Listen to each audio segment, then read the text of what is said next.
Aujourd'hui, on va vous proposer une pâte sablée. Après, vous pourrez garnir une tarte, pour faire une tarte aux fraises, une tarte aux pommes, un peu ce que vous voulez, mais ça va faire une bonne base maison. Alors, il nous faut 250 g de farine, un œuf, 120 g de sucre, 100 g de beurre. Alors, on commence par mélanger l'œuf avec le sucre.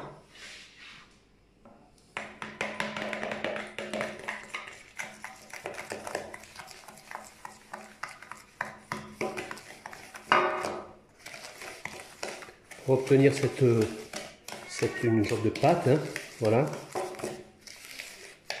Hop, tout simplement.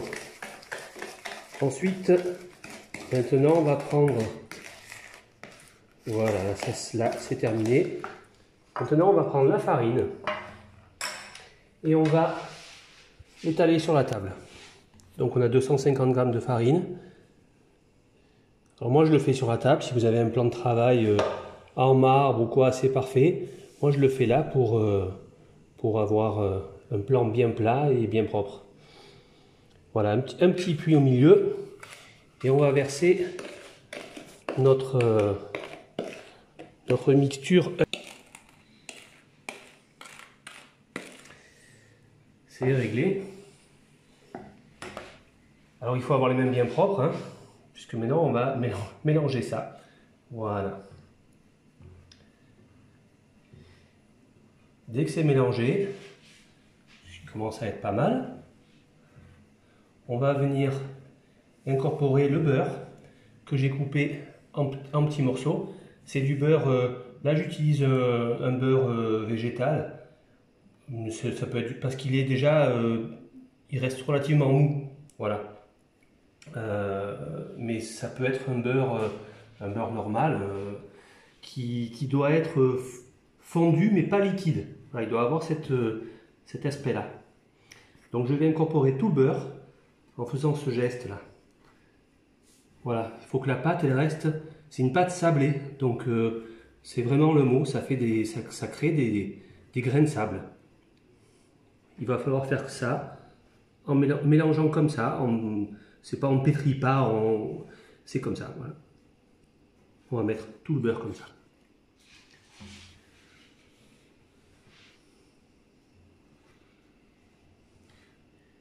Évidemment, il faut recentrer un petit peu de temps en temps.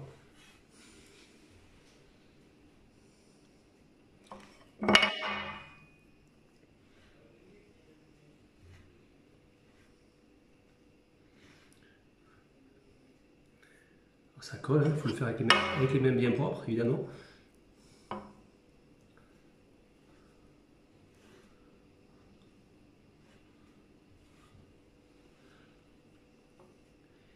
Et on va réussir tout doucement à en faire une boule après, qu'on réservera un tout petit peu au réfrigérateur avant de préparer ses pommes ou les fraises qu'on veut mettre à l'intérieur. Et puis on pourra en faire une boule qu'on étalera dans le plat.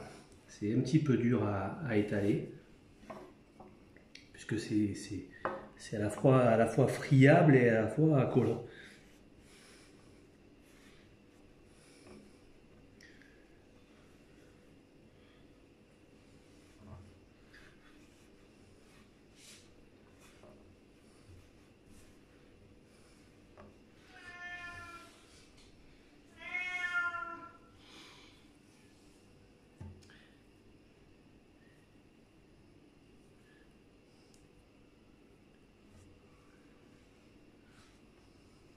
Voilà, ça fait vraiment cet aspect sable.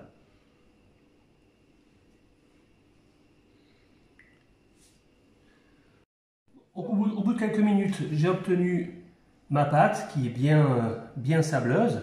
Voilà, là on le voit quand je la soulève, j'en ai fait une boule. Je vais la mettre dans un bol que je mets au réfrigérateur, au moins une demi-heure. À passer un petit moment au frigo, je vais maintenant la mettre dans mon plat Pendant ce temps, j'ai fait préchauffer le four. Alors, comme c'est une pâte que je ne vais pas réussir à étaler au rouleau, j'ai beurré mon plat et je vais la mettre, voilà. Je l'écrase tout doucement pour qu'elle prenne la forme de mon plat. On va la garnir, nous aujourd'hui on va la garnir avec des pommes. Donc on va mettre une base de compote, et de pommes, en espérant que ça soit bon. Voilà, je vais étaler ma pâte. Bon, on aurait peut-être pu la pétrir un petit peu plus, je la trouve un petit peu sèche, mais je pense que le goût va être bon quand même, on vous dira dans la description et donc dans les commentaires. Et puis là, on a étalé une belle couche bien épaisse de compote de pommes pour faire notre fond, qu'on aurait pu faire aussi avec une crème pâtissière, mais on a choisi de faire comme ça aujourd'hui. Et je termine de mettre les pommes qu'on a pelées tout à l'heure. Pareil, pendant que la pâte reposait au frigo. Voilà, c'est terminé. On aurait pu mettre un petit peu de cannelle ou un petit peu de sucre vanillé à mettre en milieu de cuisson. Nous, on va la faire comme ça parce que la cannelle, je ne supporte pas. C'est pas bon pour moi. Voilà, le four préchauffé à 220. À tout à l'heure. Donc la tarte est maintenant terminée, elle est cuite, elle est jolie, il faudra confirmer avec le palais. Elle a cuit 25 minutes, à 10 minutes on a mis un tout petit peu de sucre vanillé par-dessus. Elle est terminée, il n'y a plus qu'à refroidir et à se régaler.